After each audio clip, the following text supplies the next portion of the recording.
So hello everyone, welcome to make it easy civil platform. तो बच्चों, आज एक और महत्वपूर्ण इन्फॉर्मेशन लेकर आए हैं हम लोग आप लोगों के लिए, जो कि है पंजाब नेशनल बैंक की तरफ से। पंजाब नेशनल बैंक में जूनियर मैनेजमेंट स्किल 1 के लिए यहाँ पर कुछ पोस्ट जारी की गई हैं, जो कि कुछ इस तरीके से हैं। अगर हम बात करते हैं सिविल इंजीनियर की, तो ऑफिसर ग्रेड की ये पोस्ट रहने वाली है, जिसमें 21 पद जारी किए गए हैं और यहाँ पर 10 पद अनरिजर्व के लिए यहाँ पर रखे गए हैं। तो जनरल कैंडिडेट के लिए यहाँ पे इन ऑल 10 पोस्ट रिलीज की गई हैं बच्चों। अगर मैं बात करूं रजिस्ट्रेशन ओपनिंग डेट की, तो वो 21 अप्रैल रहने वाली है और लास्ट डेट यहाँ पर 5 मई रहने वाली है बच्चों। फर्दर, जैसे आप सभी को पता है, बैंक की जॉब व्हाइट कॉलर जॉब समझी जाती है, तो बेसिक पे के एडिशन में आपको डीए, सीसीए, एचआरए सब कुछ प्रोवाइड जो नॉर्मल गवर्नमेंट ऑफिसर्स को मिलता है, वो सब आपको दिया जाने वाला है यहाँ पर। फर्दर, यहां पर अगर आप आगे चलते हैं तो पोस्टिंग की अगर हम बात कर ले, इंडिया में कहीं पर भी आपको पोस्ट किया जा सकता है और इसमें बैंक का जो डिसीजन रहेगा वो फाइनल रहेगा बच्चों। बैंक का जॉब आप सभी को पता ही है कैसा होता है यूजुअली। अब बात कर लेते हैं एज की, तो मिनिमम एज लिमिट बच्चों यहाँ पे 20 साल रखी गई है और मैक्सिमम 30 साल रखी गई है यहाँ पर। अगर आप 1 साल भी ऊपर है तो इस फॉर्म को अप्लाई नहीं कर पाएंगे। पोस्ट क्वालिफिकेशन 1 साल का मांगा गया है in the relevant field of civil engineering, जिसमें आपको construction, renovation, retrofitting, interior finishing, maintenance, works of commercial, residential, institutional, industrial, administrative buildings with exposure in monitoring of civil work of construction projects. All in all आपको यहाँ पर क्या करना है, civil से related जितने भी कार्य होते हैं 1 साल का एक्सपीरियंस आपको उसमें होना चाहिए। साइट का एक्सपीरियंस हो तो और भी, जिसे कहते हैं चेरी ऑन केक है ना। तो आपको ये सब आना चाहिए, इवन बिल बनाना भी आना चाहिए, है ना, बिल चेक करना भी, एस्टिमेट्स बनाने, checking of contractors bills and etcetera, ये सब आपको आना चाहिए। तो यहाँ पर ये रखा गया है किसमें, अगेन पोस्ट क्वालिफिकेशन एक्सपीरियंस के अंतर्गत ये रखा गया है। फर्दर डिग्री की बात करते हैं तो सिविल इंजीनियरिंग की डिग्री यहाँ पर मांगी गई है किसी रिकॉग्नाइज्ड इंस्टीट्यूट से या यूनिवर्सिटी से, जो कि अगेन क्या हो, यहाँ पर गवर्नमेंट ऑफ इंडिया द्वारा उसको रिकॉग्नाइज किया जाता हो। तो ऐसी ही इंस्टीट्यूट या ऐसी ही इंजीनियरिंग जो यूनिवर्सिटी है उसको यहाँ पर तवज्जो दी जाएगी। ठीक है बच्चों, फर्दर बात करते हैं। ये देखिए अदर ब्रांचेस के लिए दिया हुआ है इन लोगों ने। फर्दर एज रिलैक्सेशन की बात कर लेते हैं। एज रिलैक्सेशन में अगर आप एससी या एसटी से हैं 5 साल का रिलैक्सेशन दिया जाएगा। ओबीसी के लिए यहाँ पे 3 साल का है। पीपल विद बेंचमार्क डिसेबिलिटी के लिए यहाँ पर 10 साल का यहाँ पर दिया जाने वाला है एज रिलैक्सेशन। और एक्स सर्विसमैन कमीशन के लिए यहाँ पर 5 साल का एज रिलैक्सेशन बच्चों दिया जाने वाला है। ठीक है ना। फर्दर बात करते हैं कुछ अन्य जानकारियों की, जो कि बहुत महत्वपूर्ण रहती हैं इन फॉर्म्स में, ताकि हम इनको अच्छे से पढ़ के भर पाएं। जैसे कि सिलेक्शन प्रोसीजर। अब सिलेक्शन की बात कर लेते हैं, तो अब बैंक का एग्जाम है तो सिलेक्शन किस तरीके से किया जाएगा। तो यहाँ पर भी रिटन एग्जाम और पर्सनल इंटरव्यू बच्चों रखा गया है। इंटरव्यू यहाँ पे 50 मार्क्स का रहने वाला है। अगर हम रिटन टेस्ट की बात करते हैं तो रिटन टेस्ट का फॉर्मेट भी यहाँ पे दिया हुआ है, आप देख पा रहे होंगे। एग्जाम पैटर्न कुछ इस तरीके से रहने वाला है। 2 भागों में ये जैसे कहते हैं बटा हुआ है।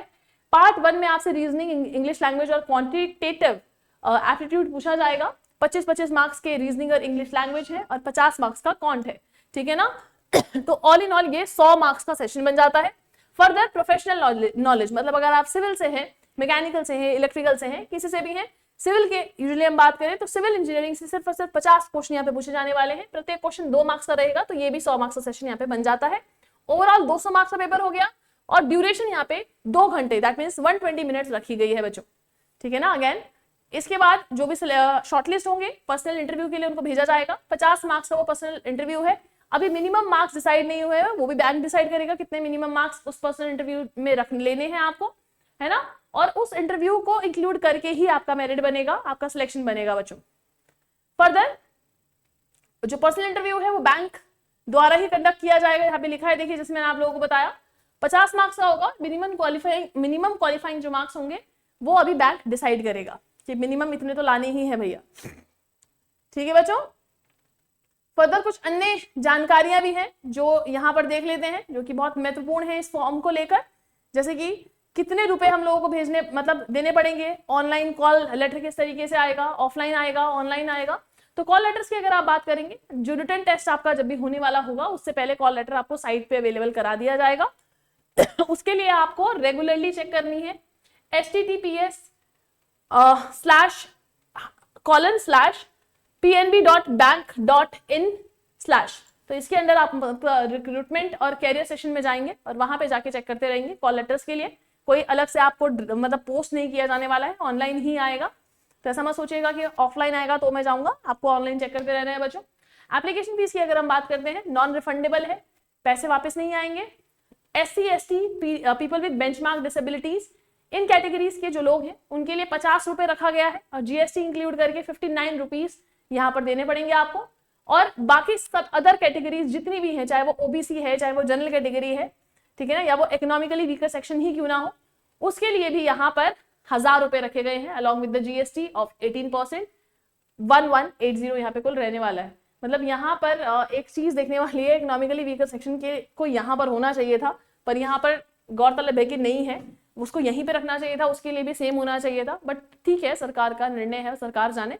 तो बाकी सभी इवन इकोनॉमिकली वीकर सेक्शन के लिए भी 1000 रुपए रखा गया है और आपको 1180 रुपए पे करने हैं, क्योंकि 18% उस पर GST भी है बच्चों, ठीक है।